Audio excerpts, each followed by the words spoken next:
All right, today we're going on a pretty incredible journey. We're going to follow one single molecule as it transforms through the basic states of matter.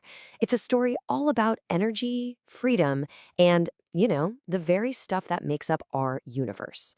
So let's get right into it. Okay, so here's a question for you. It might sound like the beginning of a weird joke, but the answer is actually the key to our whole story today. The thing is, they're all made of the exact same stuff, just in, well, let's call them different energy states. So, how does one thing end up looking so drastically different? Let's find out. Now, before our molecule can even think about starting its journey, we got to understand the world it lives in. And that is the world of matter. It's a term we hear all the time, right? But what does it actually mean? That's really it. Pretty simple, huh? If it has some weight to it and it takes up room, from the device you're watching this on to the very air you're breathing, it's matter. This is the one fundamental rule that governs everything we're about to dive into.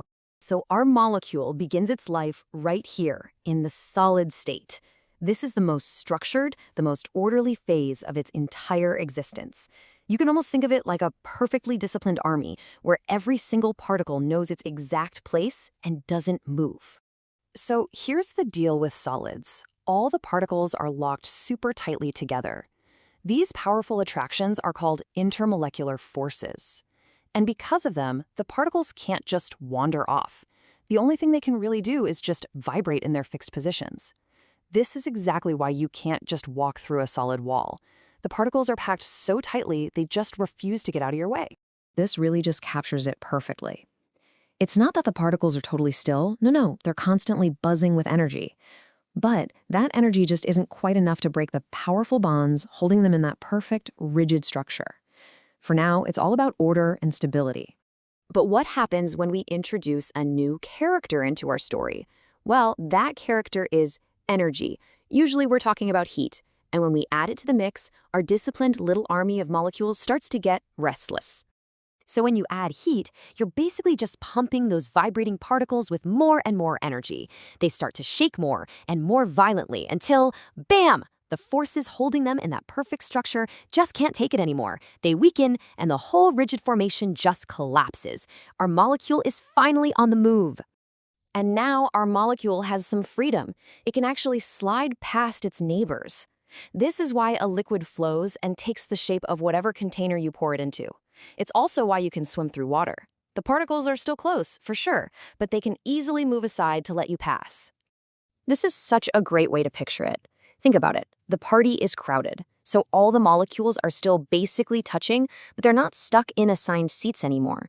They can move around, mingle, and change their formation all the time. So our molecule has had a taste of freedom, but it wants more. What do you think happens if we just keep turning up the heat?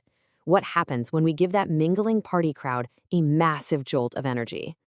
With even more energy pumped in, the particles start moving so fast and so violently that they completely overcome those forces that were keeping them close. They don't just weaken the bonds, they totally shatter them.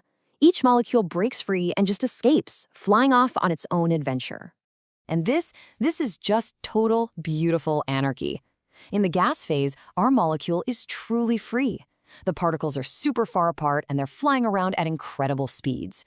This is why a gas has no fixed shape or volume. It will just keep expanding to fill any container you put it in, no matter how big it is. Yeah, forget that polite party. We're in a full-on mosh pit at a music festival now. The energy is sky high, the particles are bouncing off each other and the walls, and there are basically no rules.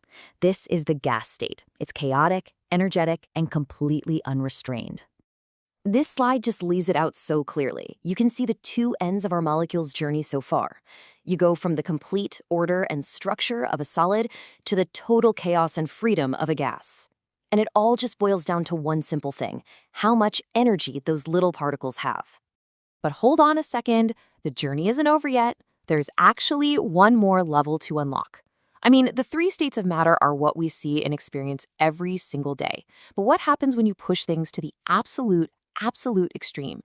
So we've added heat to melt a solid. We've added more to boil a liquid. But what if we keep going? What if we just keep pumping an unbelievable amount of energy into a gas? You get something truly spectacular. You get plasma. This is the fourth state of matter. The energy is so intense that it actually strips electrons right off the atoms, creating this sort of soup of charged particles. This isn't just a gas anymore, it's an electrified, super hot gas. We see it in lightning bolts, in neon signs, and at the very heart of our sun.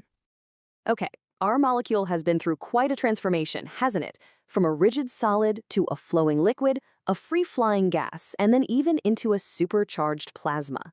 Let's pull all of this together and do a really quick recap. This table really pulls it all together. Just notice the clear progression as you look from left to right.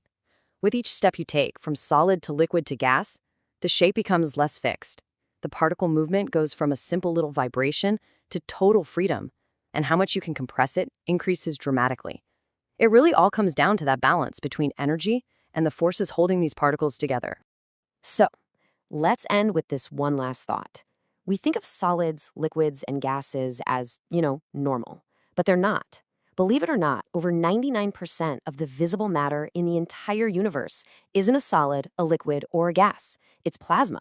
So the real question is, are we the ones living in the exception, not the rule? Something to think about. Thanks for joining us today.